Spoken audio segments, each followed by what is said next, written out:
इस मूवी के स्टार्ट में हम देखते हैं कि जमीन में जितना भी ग्लेशियर था वो सारे पिघल चुके हैं और पूरी दुनिया में सिर्फ पानी ही पानी है, जिस वजह से दुनिया में मिट्टी का नामो निशान तक मिट चुका है और समंदर का पानी जमीन के लेवल से 25,000 फीट ऊपर आ चुका है, जिस वजह से पूरी दुनिया पानी के नीचे है। और जो लोग बचे हुए थे वो खुद को जिंदा रखने के लिए बोट बनाकर उसके ऊपर रहते हैं। लेकिन इनमें से कुछ लोगों का मानना था कि दुनिया में एक ऐसी आइलैंड है जहां सूखी जमीन अब भी है, जहां जाकर वो अपनी नई जिंदगी की शुरुआत कर सकते हैं। सीन शिफ्ट होता है और हम एक मरीनर नाम के आदमी को देखते हैं जिसके पास एक बोट भी है, जहां वो एक डब्बे में पेशाब करता है और उसे एक फिल्टर जैसी मशीन में डालता है जिससे वो शीशे की तरह साफ हो जाता है।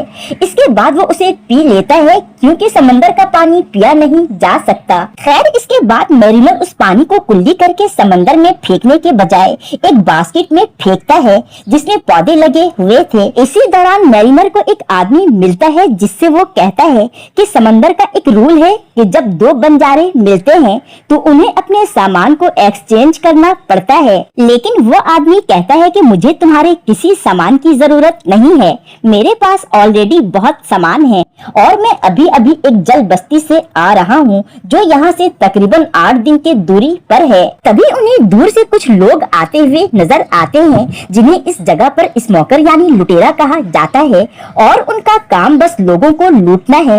अब जैसे ही वो आदमी उन लुटेरे को देखता है तो वो मैरिनर को कुछ फ्रूट्स देता है जो उसने उसके ही कश्ती से चुराए थे। वो मैरिनर से कहता है कि तू यहीं मरेगा और यहाँ से कभी नहीं निकल पाएगा क्योंकि मैरिनर की कश्ती काफी खराब हालत में थी।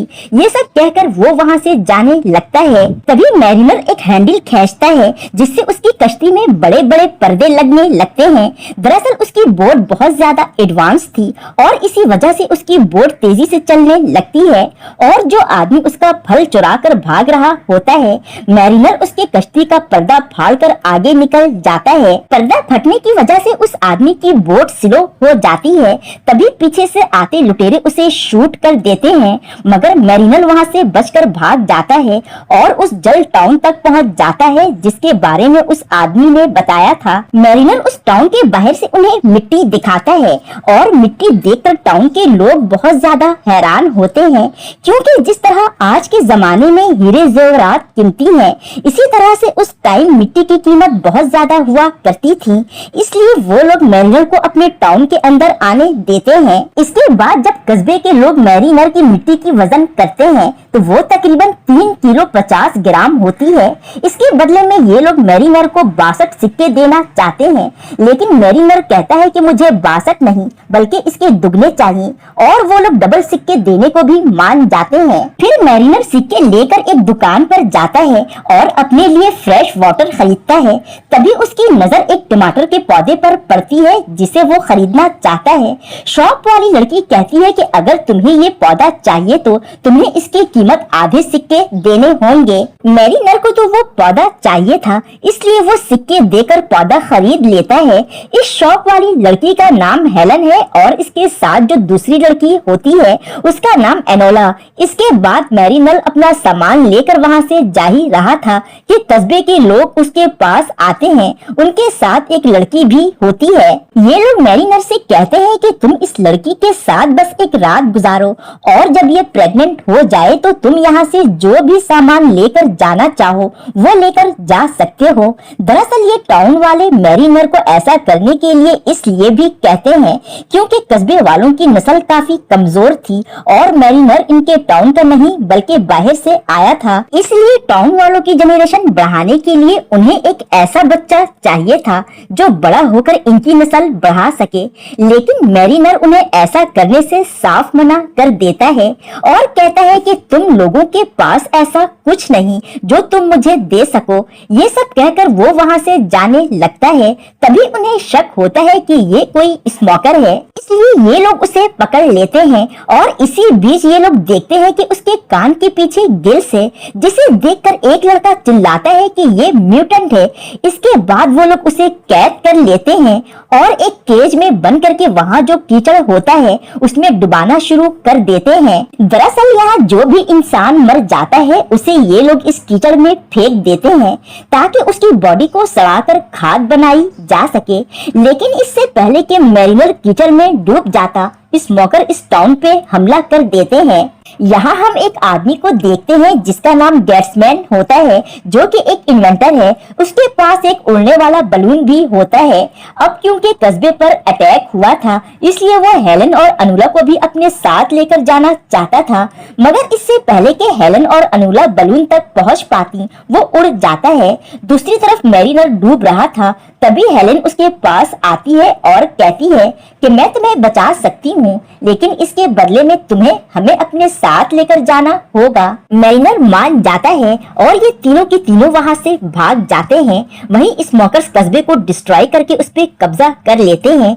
अब जो इनका सरदार है, जिसका नाम डिकन है, वो कहता है कि मुझे वो टाइटो वाली लड़की चाहिए। दरअसल वो एनुला के बारे में ही बात कर रहा होता है, क्योंकि एनुला की पीठ पर एक टैटो बना होता है और इनका मानना है कि वो टैटो ड्राई लैंड तक जाने का एक मैप है। इसी वजह से इन लोगों ने टाउन पर भी अटैक किया था। यहाँ हमें ये भी पता चलता है कि कस्बे में 3 तरह के ग्रुप्स रहते हैं, जिनमें से एक है स्मोकर्स, जिनका काम है लूट मार और बस्तियों पर कब्जा करना। दूसरे हैं आम इंसान जो टाउन में मिलजुल कर जिंदगी गुजारते हैं।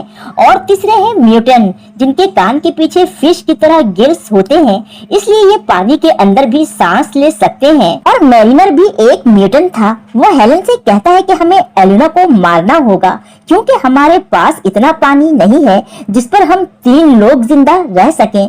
दरअसल यहाँ पानी बहुत ज्यादा कीमती है, क्योंकि समंदर का पानी ये लोग पी नहीं सकते थे और पानी का कोई दूसरा जरिया भी नहीं होता।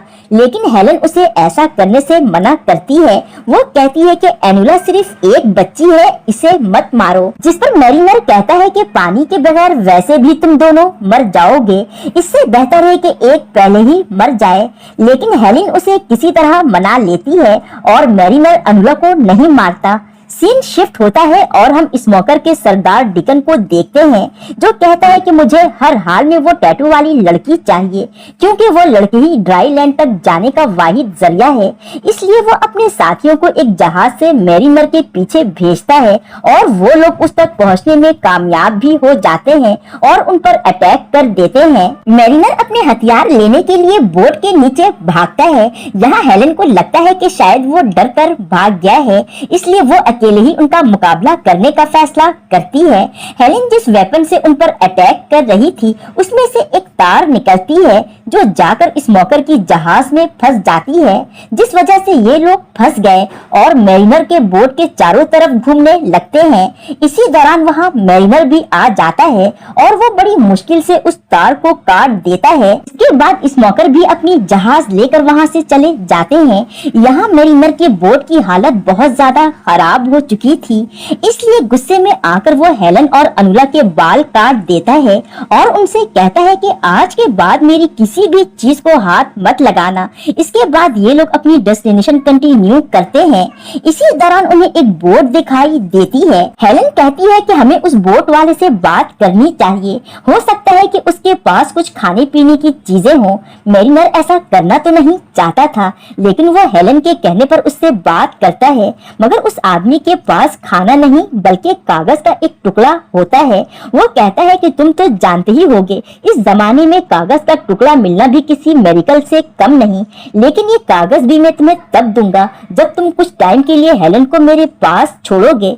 इस पर मैरिनर मान जाता है और हेलन को उसके हवाले कर देता है। वो आदमी हेलन को नीचे ले जाता है और उसके साथ जबरदस्ती करने की कोशिश करता है, मगर तभी वहाँ मैरिनर आ जाता है और उससे कहता है कि तुम्हारे साथ जो डील की थी वो खत्म करता हूँ और अब तुम यहाँ से जा सकते हो। लेकिन वो उसकी बात नहीं मानता और एक नाइफ निकाल कर मैरिनर पर हमला करने की कोशिश करता है, लेकिन उसकी ये कोशिश नाकाम हो जाती है क्योंकि मैरिनर उसे मार देता है। इसके बाद मैरिनर इन सब की भूख मिटाने के लिए समंदर समंदर में कूद जाता है और एक बड़ी सी मछली का शिकार करता है।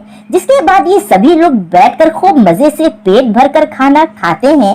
काफी दिन एक साथ रहने की वजह से हेलन को मैरिनर अच्छा लगने लगता है और मैरिनर भी उसकी तरफ अट्रैक्ट हो जाता है। ये तीनों एक साथ मिलकर काफी अच्छा टाइम गुजारते हैं। इसी दौरान मैरिनर देखता है कि वो स्मोकर उन्हें ढूंढ रहे हैं। मैरिनर अपने दूरबीन से देखता है कि वो लोग उनके काफी पास आ चुके हैं। वो सोचता है कि आखिर ये लोग मेरे पीछे क्यों पड़े हैं, हालांकि मेरी तो इनके साथ कोई दुश्मनी भी नहीं है। तभी हेलन मैरिनर को बताती है कि अनुला के पीठ पर एक टैटू बना है जो कि दरअसल एक मैप है और इनका मानना है कि इसकी मदद से ये लोग ड्राई लैंड तक पहुंच सकते हैं। मगर हेलन की बात मैरिनर को बिल्कुल फजूल लगती है और वो कहता है कि ऐसी कोई जगह नहीं है। लेकिन हेलन कहती है कि ये जगह सच में है और जब हमें अनुला मिली थी तो उसके बास्केट में बहुत सारी सूखी मिट्टी भी थी जो कि तुम्हारी मिट्टी से बिल्कुल अलग थी। ये सब जानने के बाद मैरिनर हेलन को यकीन दिलाने के लिए उसको एक डब्बे में बंद करके समंदर के अंदर ले जाता है जहाँ बड़ी बड़ी बिल्डिंग होती है जो बिल्कुल खाली पड़ी थी। किसी जमाने में यहाँ इंसान रहा करते थे। वो हेलन को ये सब इसलिए दिखाता है कि उसके दिमाग में जो झूठी उम्मीदें हैं वो क्लियर हो जाए। इसके बाद जब ये पानी से ऊपर आते हैं तो देखते हैं कि स्मोकर ने मैरिनर की बोट को चारों तरफ से घेरा हुआ था। स्मोकर इनसे पूछते हैं कि अनुला कहाँ है। अनुला तो पहले ही इन्हें देखकर बोट में छुप गई थी। हेलन ने भी उसे देख लिया था लेकिन वो छुपी रहती है। स्मोकर का सरदार डिकन कहता है कि अगर ये नहीं बता रहे हैं तो इन दोनों को ही जान से मार डालो। ये सुनकर अनुला बाहर आ जाती है। सरदार अनुला को पकड़ने का हुक्म देता है लेकिन इससे पहले कि ये लोग इन्हें मार डालते मैरिनर हेलन को लेकर पानी में कूद जाता है। अब क्योंकि हेलन पानी में ज्यादा देर तक नहीं रह सकती थी और न ही सांस ले सकती थी क्योंकि वो मैरिनर की तरह म्यूटेंट नहीं है, वो एक आम इंसान है, इसलिए वो हेलन को अपने मुंह से सांस देता है और ये दोनों काफी टाइम तक पानी में ही रहते हैं। और जब ये दोनों पानी से बाहर आते हैं तो देखते हैं कि स्मोकर ने इनकी बोट को बुरी तरह से डिस्ट्रॉय कर दिया है। हेलन मैरिनर की अच्छाई और उसकी शराफत को देखते हुए उससे प्यार करने लगती है और ये दोनों एक दूसरे के बहुत ही करीब हो जाते हैं। मैरिनर को उसके बोट पर एक कागज मिलता है जो उस आदमी ने दिया था। कागज पर आइलैंड का मैप था जिस पर काफी सारे पेड़ थे और अनुला ने भी ऐसा ही टैटू बनाया था। मैरिनर जान चुका था कि अनुला के पीठ पर जो मैप है वो दरअसल ड्राई लैंड का ही है क्योंकि अनुला वही मैप बनाती है जो उसने देखा हुआ होता है। लेकिन इनका यहाँ से निकलना इतना आसान नहीं था क्योंकि मैरिनर की कश्ती की हालत काफी खराब हो चुकी थी। कुछ ही देर बाद यहाँ गैट्समैन आता है जिसके पास वही उड़ने वाला बलून था और वो हेलन के कस्बे का ही था जहाँ वो स्मोकर गए थे, इसलिए वो भागकर यहाँ आ गया था। वो हेलन से कहता है कि अच्छा हुआ जो तुम लोगों ने अपनी बोट जला दी, नहीं तो मैं कभी भी तुम लोगों को ढूंढ नहीं पाता क्योंकि धुएं की वजह से ही मैं यहाँ तक पहुँच पाया हूँ। इसके बाद वो इन दोनों को अपने बलून पर ले आता है मगर यहाँ मैरिनर फैसला करता है कि वो अनुला को ढूंढने जाएगा और वो उस बड़े से जहाज तक पहुँच जाता है जहाँ वो स्मोकर थे। मैरिनर उनके सामने खड़े होकर कहता है कि मुझे वो बच्ची चाहिए, जिस पर स्मोकर का लीडर डिकन कहता है कि बेटा अब तुम यहाँ से बचकर तो नहीं जाओगे। मैरिनर एक फायर मशाल निकालता है और पास में ही एक टैंकर में डाल देता है जिससे एक बहुत ही खतरनाक ब्लास्ट होता है और बहुत सारे स्मोकर मारे जाते हैं। मैरिनर अनुला को ढूंढने लगता है। इसी दौरान वो देखता है कि स्मोकर का लीडर अनुला को जहाज में उड़ाकर ले जा रहा है। मैरिनर एक रस्सी को जहाज में फंसाकर क्रैश कर देता है। अब यहाँ ये बड़ा सा जहाज पानी में डूब रहा होता है मगर इससे पहले कि ये जहाज डूब जाता वहाँ हेलन उड़ने वाला बलून लेकर आ जाती है और इन्हें बचा लेती है। इसी दौरान जहाज पर एक और ब्लास्ट हो जाता है जिससे और भी स्मोकर मारे जाते हैं मगर स्मोकर का लीडर अब भी जिंदा था था जो एक शॉट गन से अनुला पे फायर करता है, मगर गोली उसके पास से होते हुए गुजर जाती है, जिसकी वजह से अनुला पानी में गिर जाती है।